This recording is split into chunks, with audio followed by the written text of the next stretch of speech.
Hello and welcome to week 22 of Reading the Bible in a Year. This week we're covering quite a bit because there's a shorter book wedged in the middle. We're finishing up 2nd Chronicles, reading all of Ezra, and then beginning the book of Nehemiah. And they really do all fit together. If you remember from last week, 2nd Chronicles, 1st and 2nd Chronicles are covering the period of the kings of Judah, starting as Israel under King Saul, very briefly mentioned, but focusing on David and Solomon. And then the kingdom of Israel splits after Solomon under his son Rehoboam, and we get the northern and southern kingdom. The southern kingdom is Judah, and Chronicles follows that line, only acknowledging the northern kingdom in its interactions with the southern kingdom. So 2nd Chronicles 31 to 36, we're coming to the end of the period of the kings. And as I mentioned last week, we've sort of got this back and forth that's going between kings that do what is right, follow the ways of God, and those that turn away. So chapter 31, we're dealing with Hezekiah, who is seeking after the will of the Lord. Sennacherib and his army come against the city of Jerusalem, and Hezekiah prays and submits himself to God, and God delivers him. So Hezekiah is a positive king. After that, we get Manasseh and Ammon. They are not. It says they did evil in the eyes of the Lord. They continue in the idolatry. After that, in chapters 34 and 35, so 2 chapters dedicated to Josiah, and he discovers the law again, the book of the law, and reforms the city, the nation again, and restores them to proper worship. And then 36, it goes downhill really quickly, culminating in the fall of Jerusalem. But there is hope that is given at the end of it. It sort of jumps over because, again, remember, 1st and 2nd Chronicles, the focus is on this messianic promise, this messianic king that's going to be coming. So there's sort of a ignoring of the negatives to a degree. Again, there's the negative kings that are in there, and that's acknowledged for the reason why the Babylonians are allowed to come in and take over.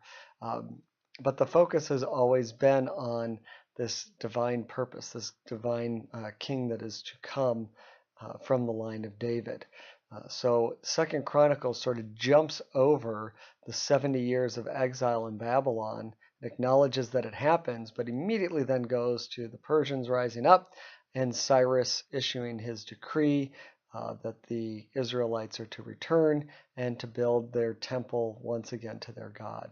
So we get that hope at the end that yes, these vile kings that had led Israel or led Judah astray and eventually resulted in the exile, that will be turned around and they will be restored.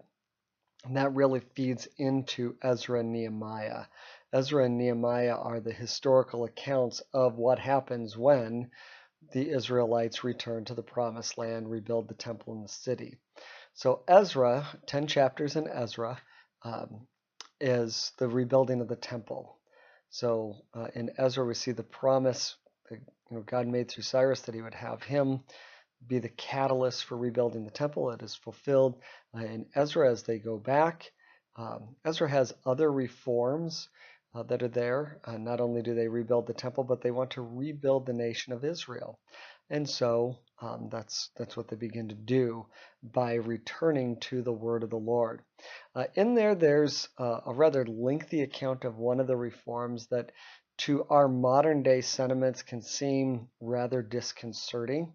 And that is the result of what they do in response to intermarriage.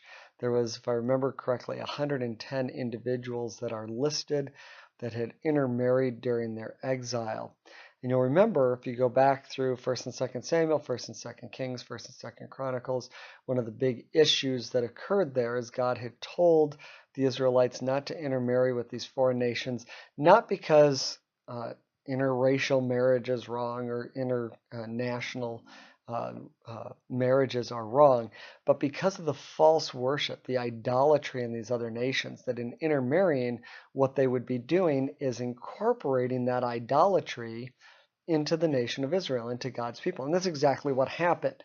You look at Solomon and all the false worship that started under him, despite his wisdom, and it got worse from there as they intermarried and brought the idolatry of foreign nations within the walls of Israel. And so under Ezra, they're wondering, well, what do we do about this? And the wisdom of the people was that the women needed to be sent back to their homeland. It was not appropriate for them to do it. Now you remember there are other people, and we saw this with Ruth.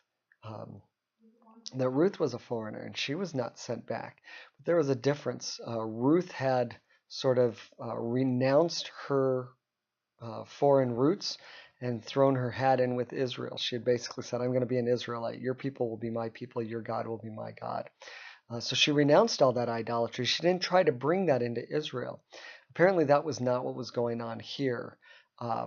And so this purification that occurred, the root behind it is that the initial marriages themselves were invalid because they were going against what God had said. So it still is disconcerting that these women and their children were sent back. But if you go back and look at Ruth, there would have been mechanisms for their survival in their own land.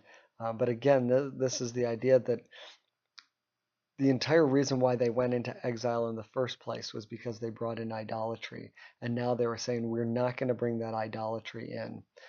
So if the intermarriage had occurred, but the brides had renounced their foreign religions, they would have been considered Israelites at that point, and there would not have been an issue. 110 intermarriages over a period of 70 years is not that exorbitant. So it probably was not seen as an exceptional number of people that were being sent back compared to the number that were being brought into Israel. So it's still something that we sort of struggle with, but you have to put it into the historical context of what was going on to understand why they would do that. So that's where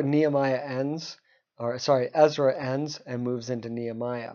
So Ezra has been going back, building the temple. Nehemiah finds out what's going on and that they're having a lot of struggles there because they don't have protection. The city wall has been destroyed as well, and so there's no protection from that.